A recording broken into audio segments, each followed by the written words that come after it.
Echar una mano. Echar una mano. What does this mean? Echar una mano. Echar una mano. Mano means hand. La mano, the hand or just hand.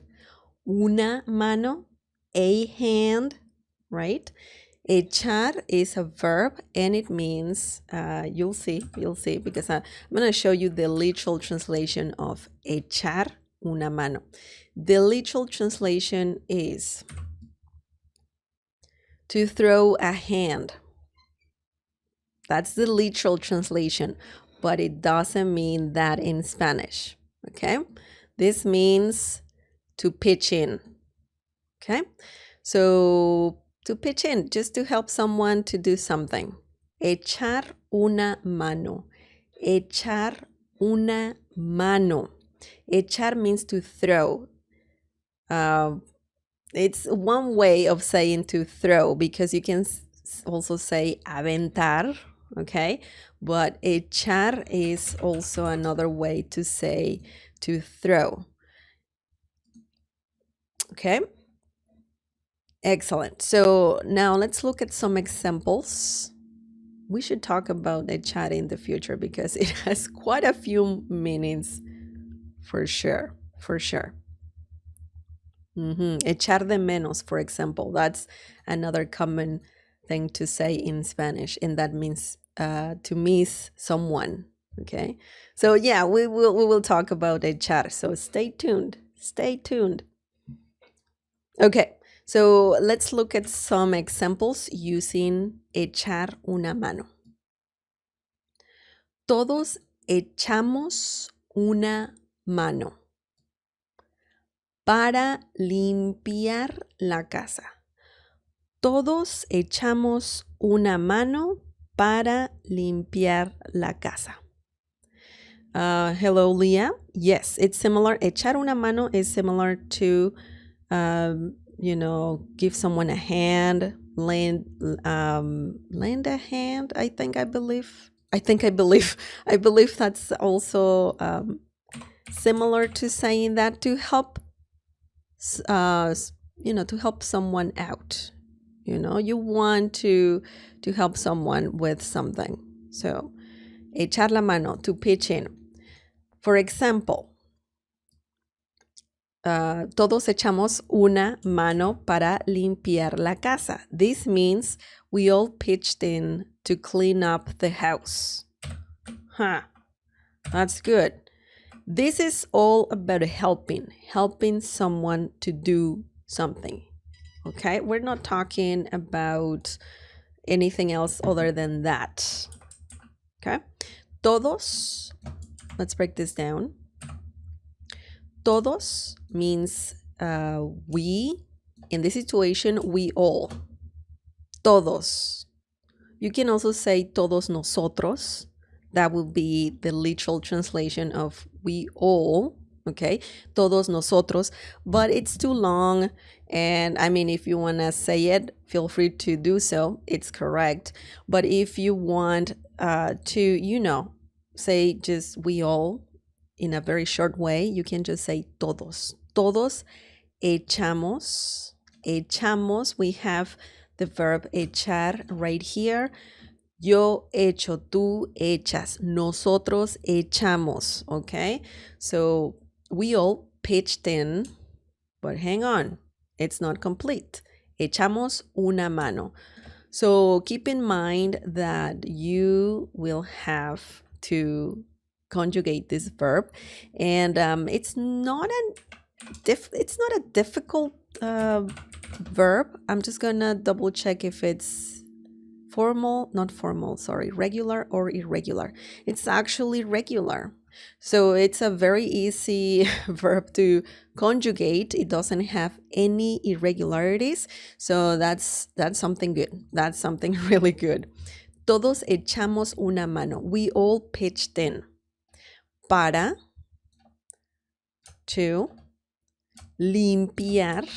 Limpiar is a verb. And it means to clean up or just to clean, okay? La, the casa. That's a very common word that I'm pretty sure you know this word already, and it means house, la casa.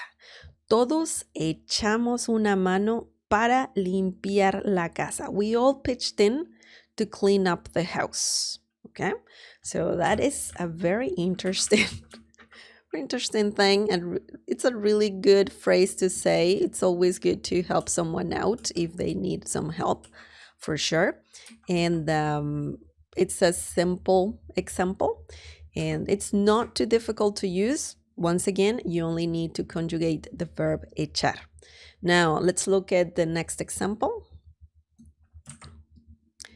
Cuando compré esta casa, todos mis amigos me echaron la mano para arreglarla. Cuando compré esta casa, todos mis amigos me echaron la mano para arreglarla. Okay, we're talking about a house again, but they're doing something else. Los amigos. So the meaning of this sentence is, when I bought this house, all my friends pitched in to help fix it up. Okay, so maybe the house was falling apart. The house needed some fixes. So you can say that someone is helping you to fix your house. And let's break this down. We have the phrase right here. You can say la mano as well, echar la mano or echar una mano. So both things work. So I'm just gonna say, I'm gonna put that there as a reference for sure, and for you. Okay, so we have the phrase right here. Let's see how this works. Okay, let's see how this sentence works. Let's break it down. Okay. Cuando means when. You can use it by itself, but if it's a question, it needs an accent on the letter A. Cuando, when. But if it's just like that in a sentence, then it doesn't need the accent mark. Compré, yo compré, you don't need yo, okay? So compré means I bought. Present tense, past tense, it already happened. Cuando yo compré this, you know this word, casa, house, todos, we see it again, we saw it here, we see it here again, todos, all, you can say todos mis amigos.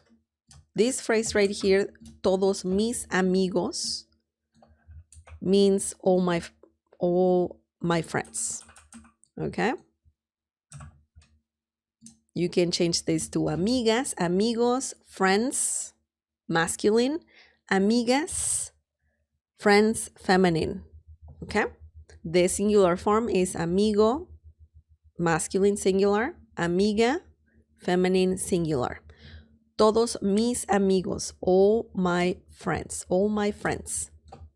Mis, we're using mis, it means my, because we're saying amigos, plural, okay?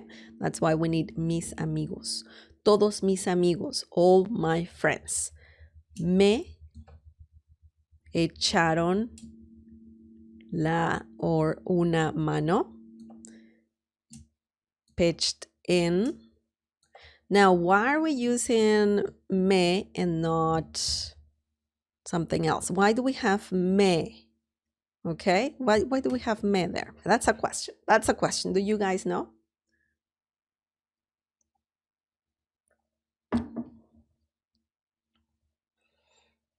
Me echaron. That's me is a pronoun, and it means me. Okay, so technically you're saying they helped me. Okay, so you need me echaron, me echaron. Me echaron la or una mano, so they helped me or they pitched in to help, para, to arreglarla. Arreglarla, well, first we have arreglar. Arreglar means to fix. So, you know, to help, they pitched in to help fix it up. So we have help here again, but we don't have it in Spanish. To help, we don't have it.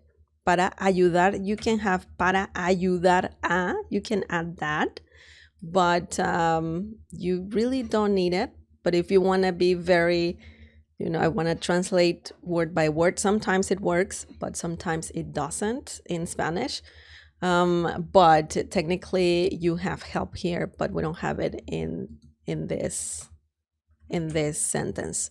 So let me just do this because it's too much red. Para ayudar. You can say that.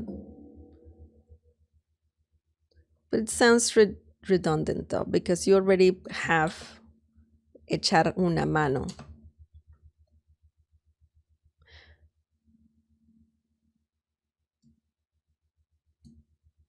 I don't know. You don't need it. I'm just trying to figure out if you need it in Spanish, but you don't need it really.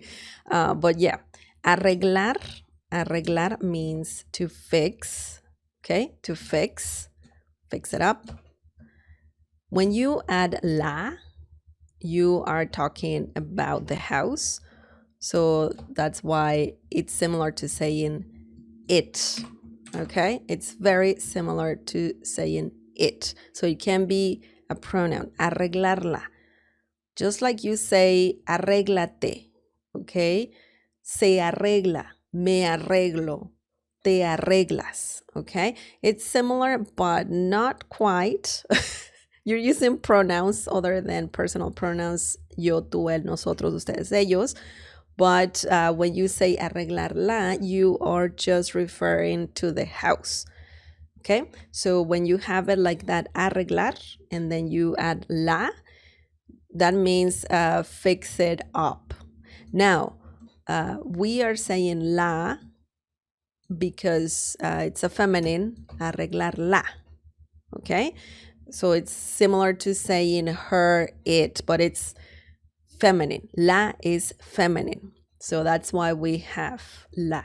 You don't need to say para arreglar la casa again at the end because you already said it once.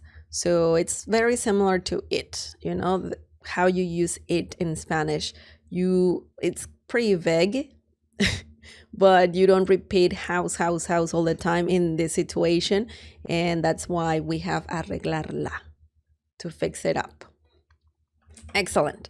So that's what we have there. Help is not in the sentence because we don't need it. We already established that they're helping you. Okay, echaron la or una mano. So just remember that we have the phrase here.